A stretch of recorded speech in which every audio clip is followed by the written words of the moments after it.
English Point Podcast. From English Learning Point. Okay, I have to say something before we start. What? I had a week. What does that mean, I had a week? It means things happened, things I was not prepared for. Like what? Okay, so you know how some situations seem very simple? Like you've done it 100 times, you know exactly what to do. Yeah. And then one day, for no reason, everything just falls apart. What happened to you? I will tell you, but not yet. Ben? Welcome, everyone, to English Learning Point, the podcast. I'm Ben. And I'm Liza. And apparently Ben has a story that he is refusing to tell us right now.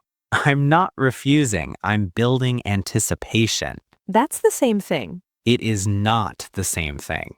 Okay, Liza, how was your week? My week was good, actually. I finished a book. Which one? It's called The Alchemist. Have you heard of it? I've heard of it, yeah. I've never read it, though. You have to read it. It's about following your dreams, finding your purpose in life. But the way it tells the story, it feels like a simple story, easy to read. But the meaning is very deep. Is it good for English learners? Actually, yes. The sentences are not very long. The vocabulary is not too difficult. I think it is a great book for intermediate English readers.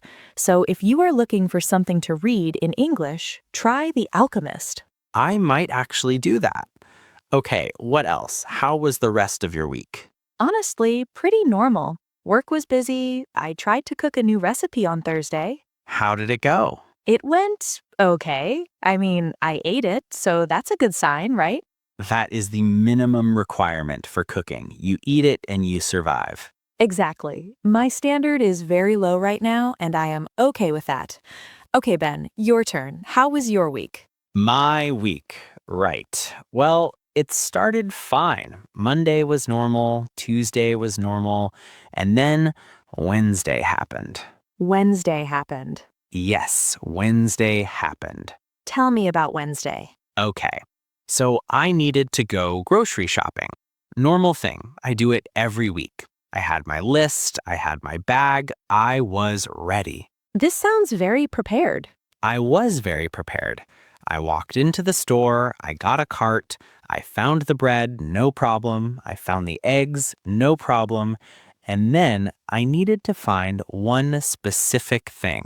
What thing? Chickpeas. Chickpeas, wow. Do you know what chickpeas are? Of course. Small, round, light yellow. You use them in hummus, you put them in salads. Yes, exactly. Chickpeas. And I could not find them anywhere. Did you look? Liza, I walked up and down every single aisle in that store. Every single one for almost 15 minutes. 15 minutes for chickpeas. 15 minutes. And here is the embarrassing part. There was a store employee right there standing near me. He was literally 5 feet away from me. And you didn't ask him? I did not ask him. Why not? Because, okay, don't laugh. I could not remember how to ask.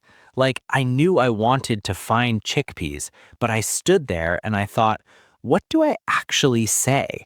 Do I say, where is the chickpeas? Do I say, where are the chickpeas? Do I say, can you help me find something? I froze. You froze. I completely froze. And the longer I stood there, the more awkward it felt. So I just kept walking like I knew exactly where I was going. Even though you had no idea where you were going? I had absolutely no idea where I was going. I was just walking with confidence in a random direction. Ben, okay, I have to be honest, this is very funny, but also this is so real. This is something that happens to English learners all the time. You know what you want to say, but in the moment, the words just disappear. Hello, we're excited to show you our native speech capabilities. Where you can direct a voice, create realistic dialogue, and so much more. Edit these placeholders to get started. They completely disappeared, and it was not a complicated thing I wanted to ask. It was one simple question. Right. And that is exactly what we're going to fix today, because after today's episode, you and everyone listening will never freeze in a grocery store again. That is a big promise. I am confident. Okay, let's do it. So first, Ben, let's go back to that moment. You are standing in the store. The employee is 5 feet away. What is the most simple, natural way to get his attention? I would say, excuse me? Perfect. Excuse me is the magic phrase. In English, anytime you want to get a stranger's attention, in a store, on the street, anywhere, you start with excuse me. It is polite, it is simple, everyone understands it. Excuse me. 2 words, that is it. That is it. And after excuse me, you can say almost anything. Excuse me, can you help me? Excuse me, where is the bread? Excuse me, I'm looking for something. All of these work. Okay, so I say excuse me, then what? Then you ask your question. And for finding something in a store, there are 2 easy ways. Number 1, where is the... Or number 2, I'm looking for... Can you help me? What is the difference? Where is the... is more direct. You are asking for a location. I'm looking for... Can you help me? Is a little softer, a little more polite. Both are correct. Both are natural. So for chickpeas, I could say, excuse me, where are the chickpeas? Or, excuse me, I'm looking for chickpeas. Can you help me? Exactly. And did you notice something? You said, where are the chickpeas, not where is. Do you know why? Because chickpeas is plural. There's more than one chickpea. Yes, plural means more than one, so we use are, not is. Where is the bread? Bread is one thing, so we say is. Where are the eggs? Eggs are many things, so we say are. Where is the milk? Where are the cookies? Perfect, you got it. Okay, so this is actually something a lot of people get confused about, right? Is and are? Very common mistake and an easy one to fix once you know the rule. One thing, use is. More than one thing, use are. Simple. Simple. Okay, so now you have found the employee, you said, excuse me, you asked your question, the employee answers. And this is where it gets interesting, because sometimes the answer is easy, and sometimes the answer is not easy. What do you mean? Sometimes the employee says something like, sure, aisle 7 on the left. Easy. You understand, you say thank you, done. Great. But sometimes, and this happens a lot, they give you a more complicated answer. They say something fast, they use words you don't know, and you have no idea what they just said. This has happened to me so many times. Me too. And most people in this situation do one of 2 things. Either they say, okay, thank you, and walk away, even though they understood nothing, Which I have definitely done. or they just stand there looking confused. Also something I have done. But there is a third option, and this third option is so important. You can simply say, I'm sorry, could you say that again? A little slower, please? That's it? That is it. I'm sorry, could you say that again? A little slower, please. This is not embarrassing. This is not a sign that your English is bad. This is just honest and polite communication. And any good person will be happy to repeat themselves. I feel like a lot of English learners are afraid to say this, like they think it makes them look bad. I know, but think about it from the other side. If someone asked you to repeat yourself, would you think badly of them? No, not at all. Nobody does. People appreciate honesty. And one more phrase. If you still don't understand after they repeat it, you can say, I'm sorry, I don't understand. Can you show me? And usually they will just take you there. Problem solved. Can you show me? That is so useful because even if you don't understand the words, you understand the walking. Exactly. Your feet understand even when your ears don't. Okay, so we have excuse me, we have where is and where are, we have I'm looking for, we have could you say that again a little slower, please, and we have can you show me? 5 phrases. And with just these 5 phrases, you can handle almost any situation in any store, anywhere. I wish I knew this on Wednesday. You know it now, and so does everyone listening. Okay, but what about when you finally find the thing you are looking for? What happens next? You go to the checkout, And this is a whole other conversation. Is it complicated? Not at all, but there are some phrases that are really useful to know. Because the cashier will ask you things, and it helps to know what they're going to say before they say it. Okay, walk me through it. All right, you walk up to the register, the cashier looks at you and says, "Did you find everything okay?" What does that mean exactly? It means, were you able to find all the things you needed? Did you have any problems? It is a friendly, casual question. Most cashiers in the US ask this. And what do you say? If everything was fine, you just say, "Yes, thank you," or "Yes, I did, thanks." Easy. But, and this is important, if you did not find something, this is your chance to say so. You can say, "Actually, I was looking for chickpeas, but I couldn't find them. Do you know where they are?" So that question is actually an opportunity. Exactly. A lot of people don't realize this. They just say, "Yes, fine," even when they didn't find what they needed. But that question is the cashier's way of offering to help. I did not know that. I have been saying yes, fine my whole life. Most people do, but now you know. Okay, what else does the cashier say? After they scan your items, they will tell you the total. They will say something like, "Your total is $14.50, or sometimes just, "That'll be $14.50. That'll be. That is a contraction, right? That will be. Yes, exactly. "That'll be" is short for "that will be." Cashiers say this all the time, so when you hear "that'll be," they are telling you how much to pay. And then you pay. And then you pay. And after you pay, the cashier will usually say one of two things. Either "have a good day" or "have a good one." Have a good one. I love this phrase. It is so casual and friendly. It is very American. "Have a good one" just means have a good day, have a good evening, have a good whatever time it is. And you respond by saying, "You too," or "Thanks, you too." Simple. Beautiful and simple. Okay, I want to do a role play. Can we do a quick role play of the full grocery store experience from walking in to walking out? Yes, let's do it. I'll be the store employee and the cashier. You be yourself, then shopping for chickpeas. Okay, I'm walking into the store. I have my list, I have my bag, I get a cart, I find the bread, easy. I find the eggs, easy. And now I need chickpeas. I look around, I see an employee. I walk up to her. Excuse me? Yes, hi, can I help you? Yes, please. I'm looking for chickpeas. Can you help me? Of course. They're in aisle 5 with the canned goods on the right side, about halfway down. I'm sorry, could you say that again? A little slower, please? Sure. Aisle 5, canned goods, right side. Aisle 5, right side. Got it. Thank you so much. No problem. Have a good one. You too. Okay, I found the chickpeas. I'm at the checkout now. I put my items on the belt. Hi there. Did you find everything okay today? Yes, I did. Thank you. Great. Your total is $12.30. I hand over the money.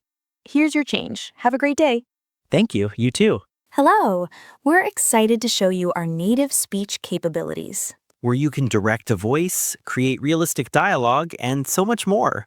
Edit these placeholders to get started. And that's it. That's the whole experience, from entering the store to leaving with your chickpeas. And you know what? When I say it like that, it sounds so easy. Because it is easy. The problem is not the language. The problem is the freeze, the moment of panic when you suddenly can't remember anything. Right, and the way to fix the freeze is to practice before you go. Run through the phrases in your head, or out loud, even better. Yes, before you go to any store, any restaurant, any place where you need to speak English, spend 2 minutes practicing the phrases you might need, out loud, alone. So when the moment comes, the words are already warm, already ready. Already warm. I like that. Warm your words before you use them. That is my advice for today. Okay, let's do a quick recap. What are the key phrases from today? Number 1, excuse me. Use this to get anyone's attention anywhere. Number 2, where is the, for one thing? Where are the, for more than one thing? Number 3, I'm looking for, can you help me? Polite and clear. Number 4, I'm sorry, could you say that again? A little slower, please. Never be afraid to use this. Number 5, can you show me? when words aren't enough. Number 6, did you find everything okay? This is what the cashier asks, and now you know it is an opportunity, not just small talk. Number 7, that'll be the cashier is telling you the price. And number 8, have a good one. Very American, very friendly. Say, you too, back. 8 phrases. And honestly, these 8 phrases will take you very far, not just in grocery stores, in any shop, any market, anywhere you need to buy something. Okay, one more thing before we move on. What about quantities? Like, if I want to buy a specific amount of something, how do I ask for that? Great question. So in a grocery store, most things already come in a fixed size. A bag of rice, a can of beans, a bottle of water. You just pick it up. But sometimes, especially at a deli counter or a fresh food section, you need to ask for a specific amount. Like the cheese section or the meat section. Exactly. And there you will hear phrases like, "Can I get half a pound of that?" Or, "I'd like 200 grams of the sliced turkey, please." Half a pound. In America, we use pounds and ounces, right? Not grams? Yes, in the US, the measurements are a little different. Pounds and ounces for weight. So at a deli counter, you might hear, "How much would you like?" And you can say, "Half a pound, please," or "About a pound." Or if you are not sure, "Just a small amount, please, maybe this much." And you show them with your hands. Showing with your hands. Classic. Sometimes your hands speak better than your words, and that is completely okay. Nobody is going to judge you for using gestures. Communication is communication. Right. The goal is always to be understood, however that happens. Exactly. And one more phrase for this situation. Is that enough? Or is that too much? The person behind the counter will often hold up the amount and ask you, and you can say, "A little more, please," or "That's perfect, thank you." A little more, please. That is such a useful phrase in so many situations. Yes, not just in stores. "A little more time, please," "A little more information, please," "A little more coffee, please." One phrase, many uses. Okay, what about reading labels? Sometimes you pick something up in the store and you want to understand what it says. What are the most important words to know on a food label? Oh, this is so useful. Okay, the most important section is usually nutrition facts. That is the box on the back or side of the package that tells you what's in the food. Nutrition. That means information about what is healthy or not healthy in the food. Right. And inside that box, you'll see words like calories. That is the amount of energy in the food. Serving size. That means this nutrition information is for this amount of food, not the whole package, just one serving. We're seeing a noticeable shift in consumer preferences across several sectors. What seems to be driving this change? It appears to be a combination of factors, including greater awareness of sustainability issues and a growing demand for personalized experiences. This confuses so many people. You think you are reading the calories for the whole bag of chips, but it is actually just for a small handful. Yes, and then you eat the whole bag and wonder why. Not that I have done that. Of course not. Okay, other important label words. Ingredients. This is the list of everything that is in the food. Very useful if you have allergies. Contains. You will sometimes see contains milk, eggs, wheat. This is a warning for people with allergies. Best before or use by. This is the date. After this date, the food might not be safe or fresh. Best before versus use by. Is there a difference? Yes, actually. Best before means the food is best quality before that date, but it might still be okay after. Use by is more serious. It means you should not eat it after that date. Safety reason. So best before is about quality, use by is about safety. Exactly. Simple but important difference. Okay, I feel like I could go grocery shopping in any country now. That is the goal. Okay, word of the day. Liza, you picked today's word. Today's word is aisle. A-I-S-L-E. Aisle. What is an aisle? An aisle is the long, narrow path between rows of shelves in a store. When the employee said aisle 5, she meant the fifth row of shelves in the store.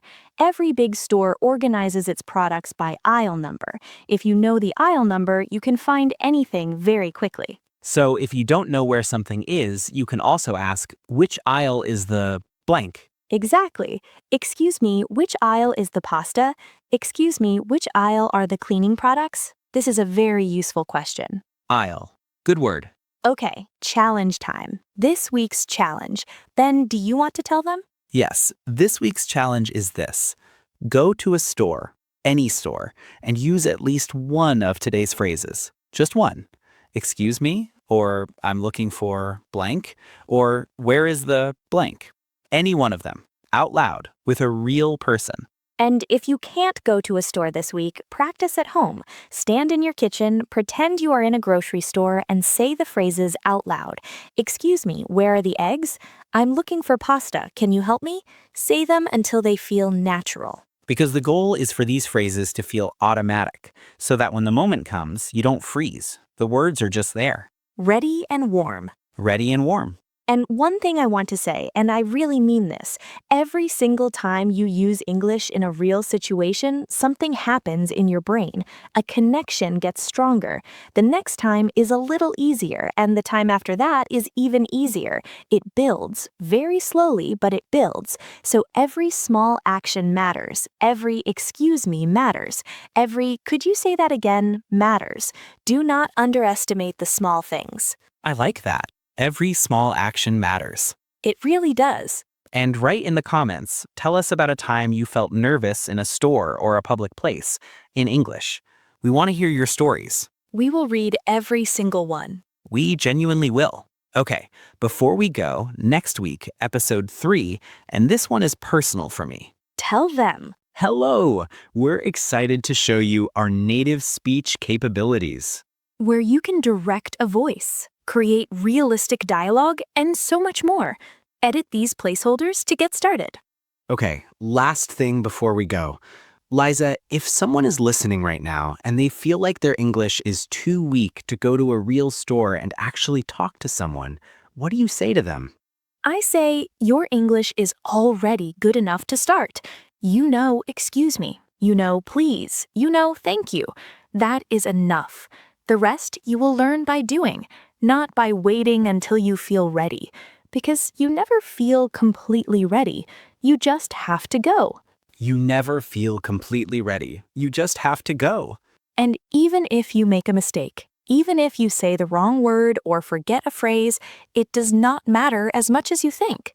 People are kind. People want to help. They will understand you even when your English is not perfect. Perfect English is not the goal. Being understood is the goal. And you can do that right now with the English you already have. Exactly. So go to that store. Say, excuse me, ask your question, and then come back here and tell us how it went. We want to know. We really, genuinely want to know. Next episode, Job Interview English. How to talk about yourself professionally. How to answer the classic questions like, tell me about yourself, or what is your greatest strength? How to sound confident even when you are nervous. And Ben has a story about a job interview that went a little bit wrong. It went significantly wrong. I have been looking forward to this story all week. I have been dreading this conversation all week. Subscribe so you don't miss it. And remember, this week, use one phrase from today in a real situation. Just one. That is all we ask. You can do it. This is English Learning Point. I'm Ben. I'm Liza. See you next week. Take care. Bye, everyone.